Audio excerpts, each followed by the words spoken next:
Hello and welcome back. Today we're going to take a look at the top 10 best replacement guitar players. And while we're not going to necessarily talk about their technical ability and look at it from that standpoint, we are going to look at three specific criteria. We're going to look at whether or not they were able to continue the band's legacy, the band's trajectory, hopefully in an upward manner, and their fan base, whether by bringing in new fans or whether by continuing and holding on to the old fan base.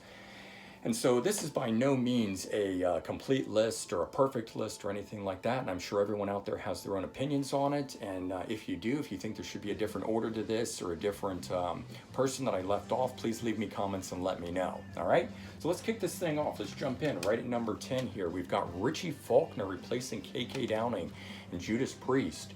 They make this album the Nostradamus album and get ready to go on the Epitaph tour, and KK decides he doesn't want to do it, and so they bring in Richie Faulkner.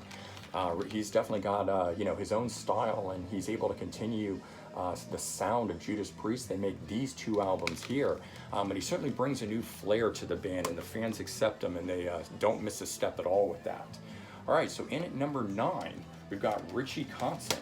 Richie Kotzen was a solo player in his own right, making solo albums and things of that nature, until 1990, Poison, who released their Flesh and Blood album, have a falling out with CC DeVille, and then he's out of the band. And as you know, that band has always had a lot of drama going on, even to this day.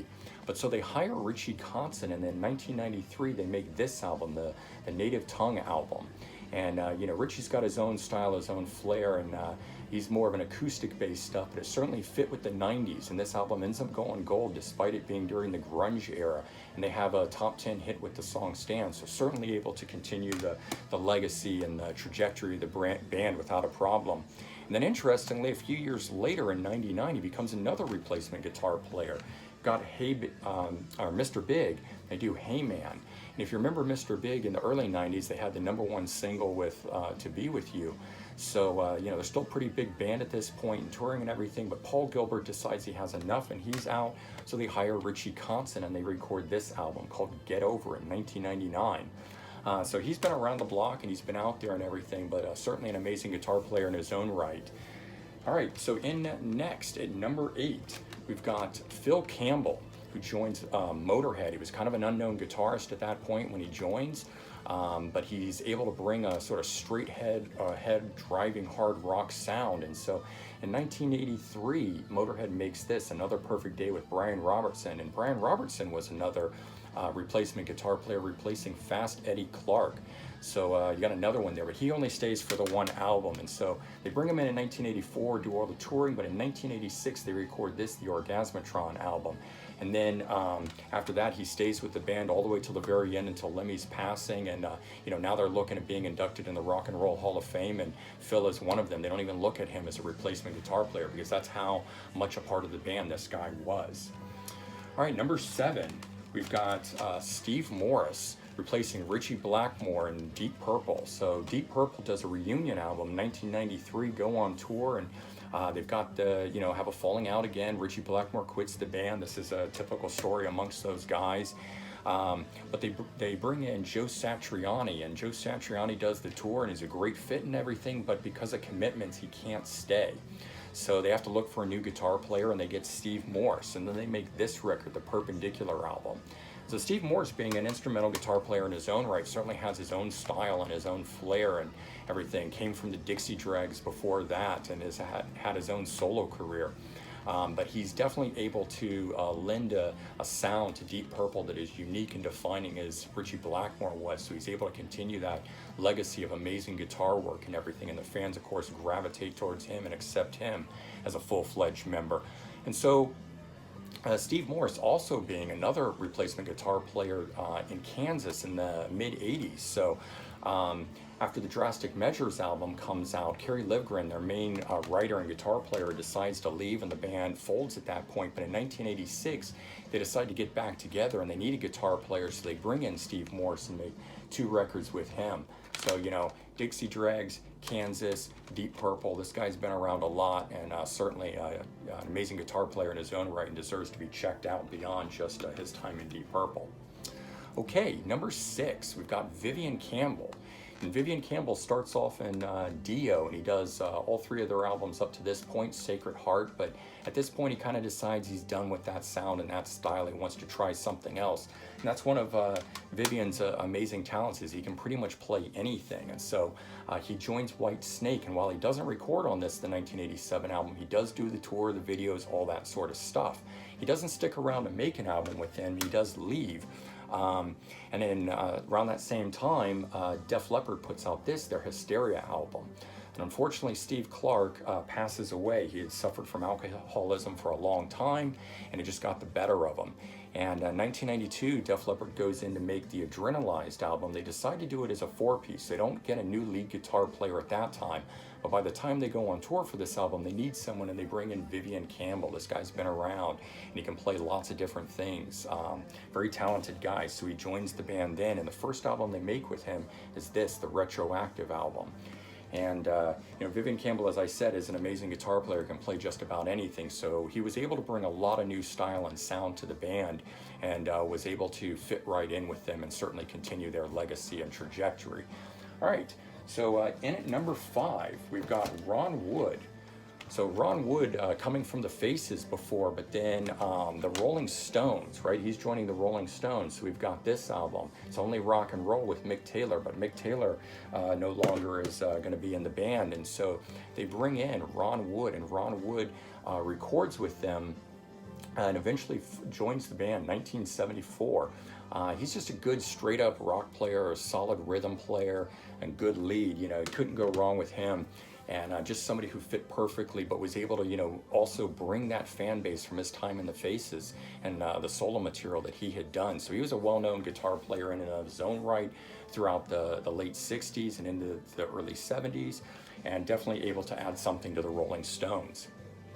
Okay, number 4 is Kirk Hammett, and people don't normally think of him as a replacement guitar player. He came from Exodus, and replaces Dave Mustaine in Metallica. Metallica gets signed, they go to New York, and they decide things aren't working out with Dave Mustaine, and they fire him. And they need a guitar player, so they reach out to Kirk Hammett from Exodus, who leaves that band and joins them right at the time before the first album that they made, Kill 'Em All, and of course he stays with them all the way through. And Kirk Hammett brings to the band something that hadn't been there, which was this classical element, which is a really popular thing now, a current thing within metal itself. But early on, that was a new thing, and he was able to bring that to the band, and of course just his shredding guitar solos. And we couldn't think of a Metallica today without a Kirk Hammett, but he was originally a replacement guitar player. Okay, now back to Def Leppard. Def Leppard had another replacement guitar player. So Phil Collen, he came in and replaced Pete Willis. So Def Leppard had made On Through the Night and now High and Dry.